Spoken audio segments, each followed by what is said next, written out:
So, hello again everybody. Well, we've had some Roman army bread, we've had some soup which would have been suitable for the Roman army, very authentic, and today we're going to go with a Roman drink suitable for the Roman army. It's quite interesting looking at the distinction in social class and expectations in what you might expect people to drink.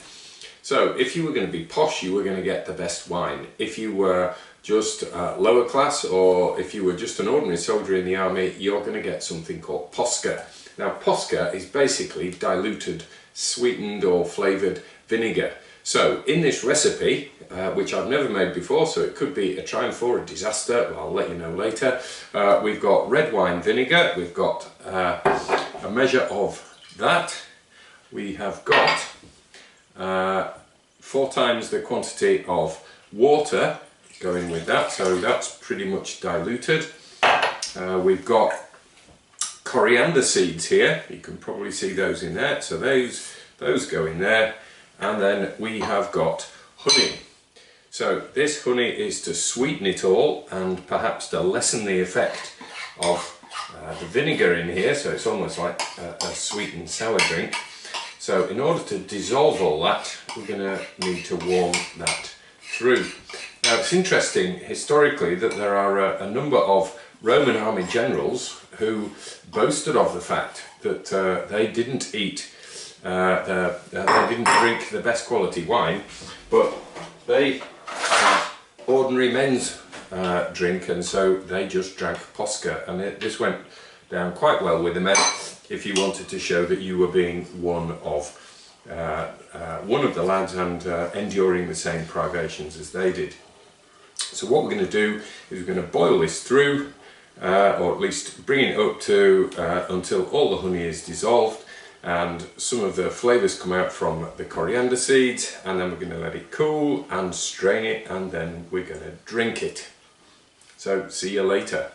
So now we've dissolved the honey by warming it through and got a little bit of the flavour from the coriander. What we're going to do now is we're going to strain it into this bowl and then leave it to cool.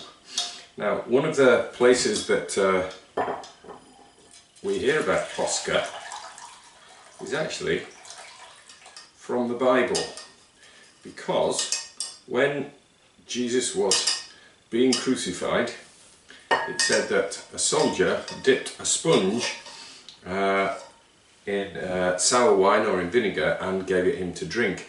Now when you read that first off, it sounds like just another suffering and torture, but actually that might just be a soldier offering to Jesus, when he said "I thirst," what the soldiers would have had to drink. So I'll let you in a little while know, when this is cooled down, what that might have tasted like. I might drink it out of a glass rather than soaking a sponge in it, but I'll let you know in the next bit of this.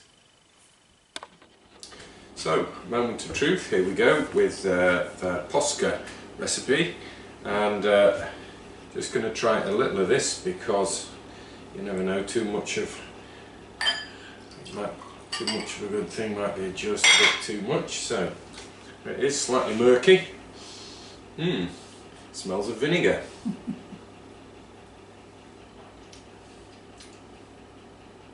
Actually, I could drink that. It's quite sweet, it's quite vinegary, but I thought it was going to taste much worse. It looks like something you did rather than something you'd drink, but anyway. So I'm going to continue drinking that while I get on with my second recipe of today. And that is, we're going to have some things called dulcia domestica.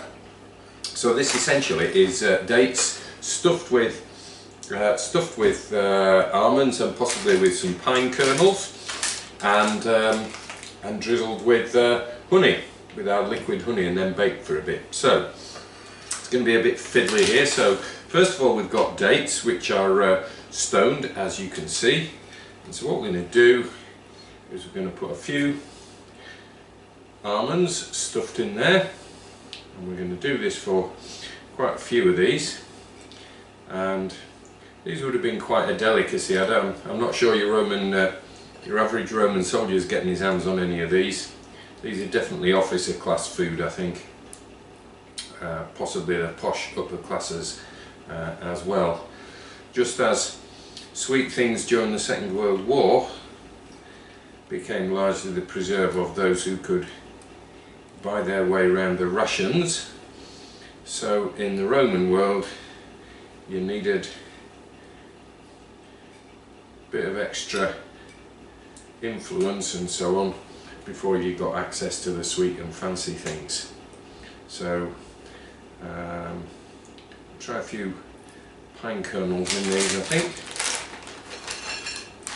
and then what we're going to do is just wrap them up like that. Then we've got a few of those in there, and we're going to drizzle some